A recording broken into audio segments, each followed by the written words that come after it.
नमस्कार, भाषा सरता चैनल में आप सभी का स्वागत है। मैं डॉक्टर मंजू राय बिहार 10वीं वर्ग के पीयूषम भाग 2 का तृतीय पाठ अलस कथा को प्रस्तुत कर रही हूँ।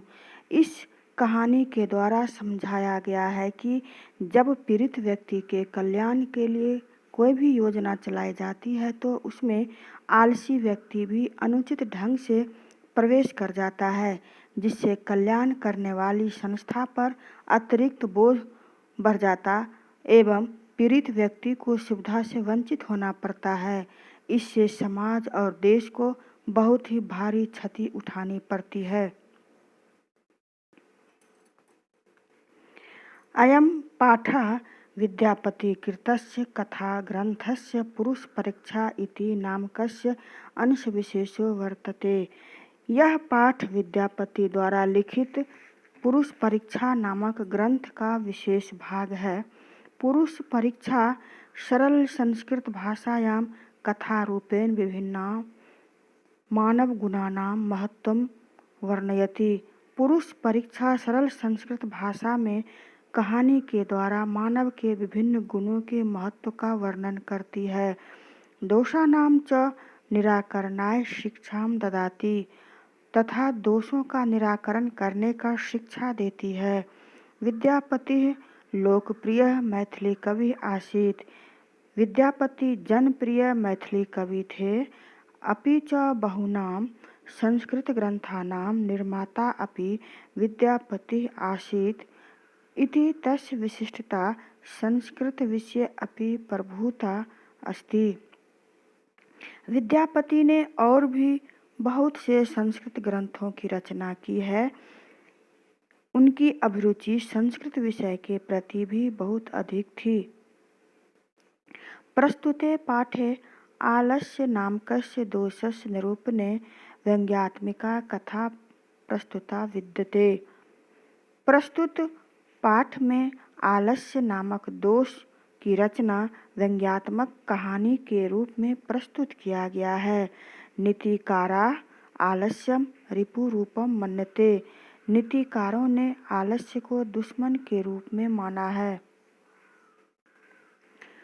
आसीत मिथिलायाम वीरेश्वरो नाम मंत्री। मिथिला में वीरेश्वर नाम का मंत्री था। स च स्वभावात् दानशीलः कारुणिकश्च सर्वेभ्यो दुर्गतेभ्यो अनाथेभ्यश्च प्रत्यहम् इच्छां भोजनं दापयति। वह स्वभाव से दान प्रिय और दयालु था। सभी तरह के पीड़ितों अनाथों को प्रतिदिन इच्छापूर्ण भोजन करवाता था। तन्मध्ये अलसेभ्यो अपि अन्न वस्त्रे दापयति। उसके बीच में सभी आलसियों को भी वस्त्र और अन्न दान करने लगा। निर्गतिनां च सर्वेषां प्रथमो मतः किंचिन्न क्षमते कर्तुं जाठरेणापि वह्निना। असमर्थों में आलसियों का प्रथम स्थान है। कई तो भूख से पेट जलने पर भी कुछ नहीं करना चाहते हैं। ततो अलस पुरुषाणां तत्र इष्टलाभं श्रुत्वा बहवः तुंद परिमृजास्तत्र वर्तुली बभूव। यतः इसके बाद बढ़े हुए पेट वाले पुरुष भी आलसियों को मिलने वाला सुविधा को सुनकर वहां उपस्थित हुए। स्थितिः सौकर्यमूला हि सर्वेषाम् अपि संहते। सजातीनां सुखं दृष्ट्वा केन धावन्ति जन्तवः। अपनी जाति के सुख सुविधा को सुनकर कौन सा जीव उस स्थान पर जाने के लिए नहीं दौड़ता है।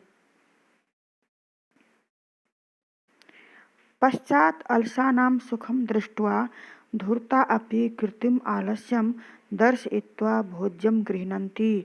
इसके बाद आलसियों का सुख देखकर धूर्त बनावटी आलसी भी भोजन ग्रहण करने लगा। तदंतरम अलशालायां बहुद्रव्यं दृष्ट्वा तत्नियोगी पुरुषः परामृष्टम्। इसके बाद आलसी गृह में बहुत अधिक राशि खर्च होते हुए देखकर उसके पदाधिकारी के द्वारा आपस में विचार विमर्श किया गया कि यदक्षम बुद्धिया करुणया केवलम अलसेभ्यः स्वामी वस्तुनि दापयति। स्वामी के द्वारा केवल आलसियों के लिए ही वस्तु आता है। कपटेन अलसा अपि गृह्णन्ति इत्यस्माकं प्रमादः। धूर्त आलसी भी उसे प्राप्त करने लगे हैं, यह हम लोगों का ही दोष है। नियोगी पुरुष का अर्थ होता है पदाधिकारी। यदि भवति तदालस पुरुषाणां परीक्षां कुर्मः इति परामर्श प्रसुप्तेषु अलसशालायां तन्नियोगी पुरुषः वह्निनं दापयित्वा निरूपयामासुः। इसलिए आलसियों का परीक्षा लिया जाए, ऐसा विचार कर उस अधिकारी ने सोए आलसियों के आवास में आग लगा दिया। ततो गृहलग्नं प्रविद्धम् अग्निं दृष्ट्वा धूर्ताः सर्वे पलायिताः।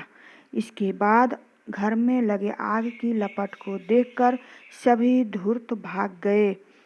पश्चात ईषद् अलसाः अपि पलायिताः। इसके बाद आलसी भी भाग गए। चत्वारः पुरुषाः तत्रैव सुप्ताः परस्परम् आलपन्ति। इसके बाद चारों पुरुष वहीं सोए हुए आपस में बात करने लगे। एकेन वस्त्रावृत मुखेनोक्तम् अहो कथमयं कोलाहलः। इसके बाद एक ने मुंह ढककर कहता है कि अरे यहाँ कोलाहल क्यों है। द्वितीयनोक्तम् तर्कयते यदस्मिन् गृहे अग्निर्लग्नो अस्ति। दूसरा कहता है लगता है इस घर में आग लग गई है। तृतीयनोक्तम् कोऽपि तथा धार्मिको नास्ति य इदानीं जलाद्रैः वासोभिः कटः वासमान् प्रावृणोति। तीसरा ने कहा कोई भी धार्मिक नहीं है जो पानी से भीगा हुआ चटाई से ढक दे। चतुर्थेनोक्तम् अयवाचालः कति वचनानि वक्तुं शक्नोत् तूष्णीं कथं न तिष्ठत। अरे वाचाल, कितना बोलते हो, चुप नहीं बैठ सकते। ततः चतुर्णाम् अपि तेषाम् एवं परस्परा आलपं श्रुत्वा वह्निं च प्रविद्धम् येषाम् उपरि पतिष्यन्ति दृष्ट्वा नियोगी पुरुषः बद्धभयेन चत्वारो अपि अलसाः केशेषु एव आकृष्य गृहीत्वा गृहात् बहिष्कृताः। इसके बाद उन चारों के बातचीत सुन उसके ऊपर आग गिरकर मृत्यु होने के भय से उन चारों आलसियों को अधिकारी के द्वारा केश खींचकर घर से बाहर किया गया। पश्चातान आलोक्य तैन नियोगी भी पठितम। इसके बाद उनको देखकर अधिकारियों ने पढ़ा पतिरेव गतिः स्त्रीणां बालानां जननी गतिः नालसानां गतिः काचित् लोके कारुणिकं विना। स्त्रियों का आधार उसका पति होता है, बच्चों का आधार उसकी माता होती है। दयालु लोगों के बिना आलसी का कोई आधार नहीं होता है। पश्चातेषु चतुरेषु अलसेषु ततो अपि अधिकतरम वस्तु दापयामास। इसके बाद चारों आलसी को मंत्री ने अत्यधिक सामान प्रदान किया। शास्त्र कहता है कि आलस्यम ही मनुष्याणां शरीरस्थो महान् रिपुः नास्ति उद्यमं समो बन्धुः कृत्वा यं नावसीदति। अर्थात मनुष्यों के शरीर में आलस्य ही उसका सबसे बड़ा शत्रु है। परिश्रम से बड़ा कोई मित्र नहीं होता। सारे दुखों का निवारण का मूल मंत्र परिश्रम है। परिश्रम का फल मीठा होता है। इसी से परिवार, समाज और देश का विकास होता है। आशा करती हूँ आप सबों को ये वीडियो अच्छा लगा होगा। अपना सुझाव अवश्य दें। धन्यवाद।